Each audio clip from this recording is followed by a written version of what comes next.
नमस्कार मंडळी, पुन्हा एकदा आपल्या नवीन एका व्हिडिओमध्ये तुम्हा सगळ्यांचं खूप खूप मनापासून स्वागत. हो, तुम्ही थंबनेलला पाहिलं अगदी बरोबर आहे. आज आपण कलिंगडाच्या या सालींपासून मार्केटमधला महागडा पदार्थ घरीच तयार करणार आहोत. ते सुद्धा कमीत कमी घरातलं साहित्य वापरून अगदी वर्षभर टिकणारा हा पदार्थ नेहमी आपण आपल्या पदार्थामध्ये यूज करतो आणि त्यामुळे आपल्या पदार्थाची चवसुद्धा अगदी दुपटी तिपटीने वाढते. मुलांच्या आवडीचा पदार्थ आहे, त्यामुळे रेसिपी संपूर्ण पहा आणि ही रेसिपी पाहिल्यानंतर तुम्ही या कलिंगडाची जी साल आहे ते कधीच फेकून देणार नाही. तर त्यासाठी आपण इथे कलिंगड खाऊन झाल्यानंतर जी साल असते तर ती साल अशा पद्धतीनं काढून घ्यायची आहे आणि त्याच्यामध्ये पहा काही कलिंगडासारखा गर वगैरे राहिला असेल तर तो सुद्धा आपल्याला काढून टाकायचा आहे आणि वरची साल पूर्ण काढायची पाहू शकता. आणि अगदी व्यवस्थित असा भाग आतमधला जो भाग आहे तो फक्त इथे कट करून घेतलेला आहे. आता ना याचे उभे असे काप करून घ्यायचे आहेत. अगदी पातळ पातळ याचे तुकडे करून घ्यायचे.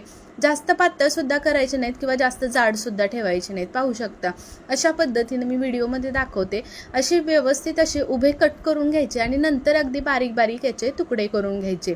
आता इथे पाहू शकता सर्व आपण इथे जेवढं आपण घेतलं होतं कलिंगडाची साल त्याचं या पद्धतीने सर्व बारीक बारीक तुकडे करून घेतलेले आहेत.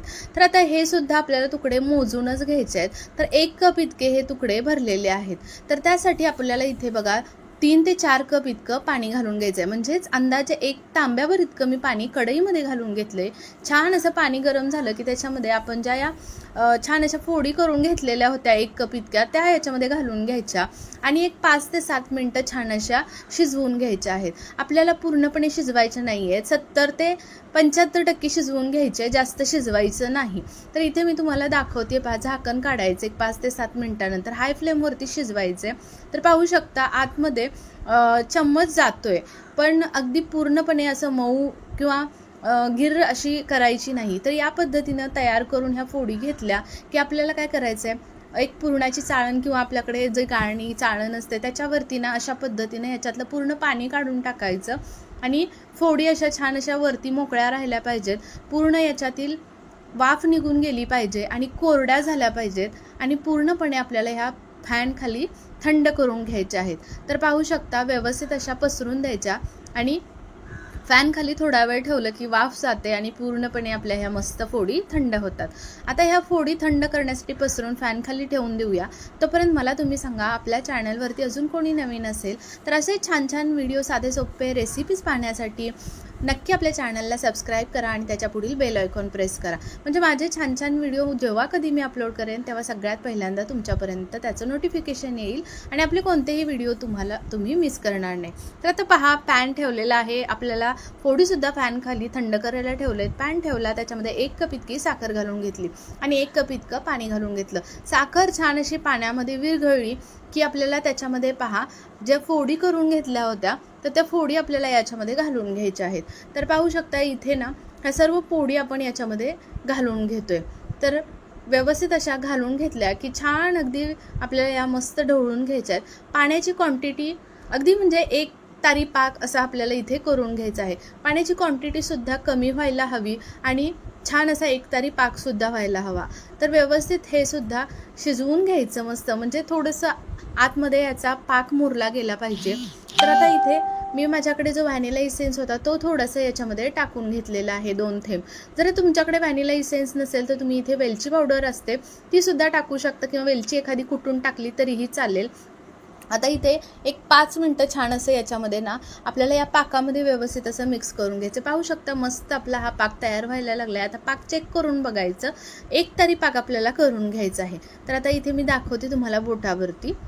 छान असा 1 तारी पाक झाला की मग आपल्याला पहा गॅस बंद करून द्यायचा आहे आणि आपल्याला हा पाक पुढे सुद्धा न्यायचा नाही. जर पाक पुढे नेला तर बनणारा जो पदार्थ आहे तो अगदी कठीण बनतो, खायला सुद्धा तितकीशी मजा येत नाही आणि मग जी मजा आहे त्याची तर ती अजिबातच राहत नाही. तर इथे पाहू शकता 1 तारी पाक करून घेतला की लगेच गॅस बंद करून द्यायचा आणि गरम गरम आहे तेव्हाच असं 3 कटोरीमध्ये आपल्याला हे छान असं थोडं थोडं क्वांटिटीमध्ये छान मिक्स करून घ्यायचं आहे. पहा आता याच्यामध्ये मी कलर घालणार आहे आणि आज आपण इथे बनवतो ते म्हणजे टुटी फ्रुटी. तर आता इथे मी ग्रीन कलर थोडासा फूड कलर घालून घेतला. नंतर इथे येलो कलर किंवा ऑरेंज कलर असेल तो वापरू शकता किंवा रेड कलर, असे 3 प्रकारचे कलर मी आज इथे वापरणार आहे. अगदी चिमूटभर इतका मी याच्यामध्ये कलर टाकलेला आहे. आणि इथे ना तुम्ही चमच्यानी छान असं मिक्स करून घ्यायचं आहे. आता ना इथे तुम्ही वेगळा वेगळा चमचा वापरायचा आहे, एकच चमचा सर्वामध्ये घालायचा नाही. किंवा मग एक चमचा तुम्ही एकामध्ये मिक्स करून व्यवस्थित घेतलं की धुवून घ्यायचा आणि दुसऱ्यामध्ये वापरायचा आहे, जेणेकरून याचा कलर त्याच्यामध्ये मिक्स होणार नाही आणि आपला पदार्थसुद्धा अगदी व्यवस्थित सेपरेट कलरमध्ये छान दिसेल. तर इथे ना एक 10 तासासाठी आपल्याला हे छान असं या पाकामध्ये सेट करून झाकून ठेवून द्यायचं आहे. जर आता तुम्ही रात्री ठेवलं तर सकाळीपर्यंत हे ठेवून द्यायचं आहे. त्याच्यानंतर पहा आपल्याला काय करायचं आहे, तर हे ना सर्व एका गाळणीवरती छान असं याच्यातला पाक काढून घ्यायचा आणि पूर्णपणे अशा पद्धतीनं कोरडं करून घ्यायचं, जेणेकरून हा जो कलर आहे आणि हा जो पाक आहे तो व्यवस्थित या काप जे आपण करून घेतलेले आहेत तुकडे याच्यामध्ये ना व्यवस्थित मुरला जातो आणि तितकीशी चवसुद्धा खूप छान लागते. आणि अगदी वर्षभरसुद्धा अशीच्या अशी चव राहते, काहीच फरक पडत नाही चवीमध्ये. आणि हे मी पाठच्या वर्षीसुद्धा केलं होतं आणि खरंच आत्तापर्यंत मी ही रेसिपी म्हणजे हे बनवलेली टुटी फ्रुटी मी वापरत होते आणि अगदी जशीच्या तशी होती. फ्रीजमध्ये मी ठेवली होती, म्हणजे तुम्ही अगदी वर्षभर ही वापरू शकता, एवढी छान होते. याच्यामध्ये कोणतेही प्रिझर्वेटिव्ह नाही, काही नाही आहे, मस्त राहते. आणि आपल्याला नेहमी लागते टुटी फ्रुटी कशा ना कशामध्ये, केकमध्ये वगैरे. मुलांना अशी खायलासुद्धा खूप जास्त आवडते. तर नक्की तुम्ही या कलिंगडाच्या वाया जाणाऱ्या सालींपासून अशी ही टुटी फ्रुटी बनवू शकता.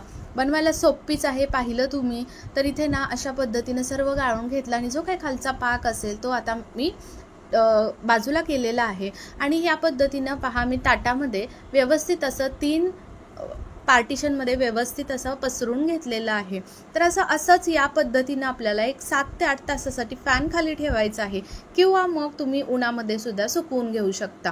तर इथे पाहू शकता अजिबात चिकटपणा नाही आहे, अगदी छान असं कोरड्या झालेले आहे, हाताला कलर लागत नाही आहे किंवा चिकटपणासुद्धा नाही. तर अशा पद्धतीनं तुम्हीसुद्धा अगदी सोप्या पद्धतीनं घरच्या साहित्यांमध्ये ही कलिंगडाच्या सालींपासून ही टुटी फ्रुटी नक्की बनवू शकता. तयार केलेली ही टुटी फ्रुटी आता आपण एका वाटीमध्ये काढून घेऊया. तर पहा कलरसुद्धा काय सुरेख आलेला आहे आणि मुलांना खूप जास्त आवडते. मी सुद्धा पाठच्या वर्षी बनवली होती आणि खूप सुंदर झाली होती, म्हणून मी सुद्धा यावर्षी पुन्हा बनवलेली आहे. तुम्ही सुद्धा याच पद्धतीने नक्की बनवून पहा, खूप जास्त तुम्हाला सुद्धा आवडेल, घरातल्यांना आवडेल. बाहेरून टुटी फ्रुटी तुम्ही कधीच विकत आणणार नाही. आणि बऱ्याच वेळा आता बरेच कलिंगड आपण आणतो आणि त्याच्या साली फेकून देतो. तर या भरपूर कलिंगडाच्या साली तुम्ही साठवून ठेवा आणि त्याच्यानंतर अशा पद्धतीने ही टुटी फ्रुटी बनवा आणि स्टोअर करून ठेवा वर्षभरासाठी. तर कशी वाटली रेसिपी मला नक्की कमेंट करून सांगा. आपली ही रेसिपी तुम्हाला जर आवडली असेल तर तुमच्या मित्रमैत्रिणी परिवारांमध्ये जास्तीत जास्त शेअर करायला अजिबात विसरू नका. माझे व्हिडिओ तुम्ही संपूर्ण पाहता आणि विशेष म्हणजे छानशी कमेंट करूनसुद्धा सांगता तुम्हाला व्हिडिओ आवडला, तर त्याबद्दल खरेच खूप मनापासून धन्यवाद. आणि अशाच एका छान जबरदस्त रेसिपीसोबत पुन्हा आपण भेटूयात. तोपर्यंत आपल्या चॅनलवरती कोणी नवीन असेल तर नक्की सबस्क्राईब करून घ्या आणि बेल आयकॉन प्रेस करा. चला मग पुन्हा भेटूयात. तोपर्यंत बाय बाय.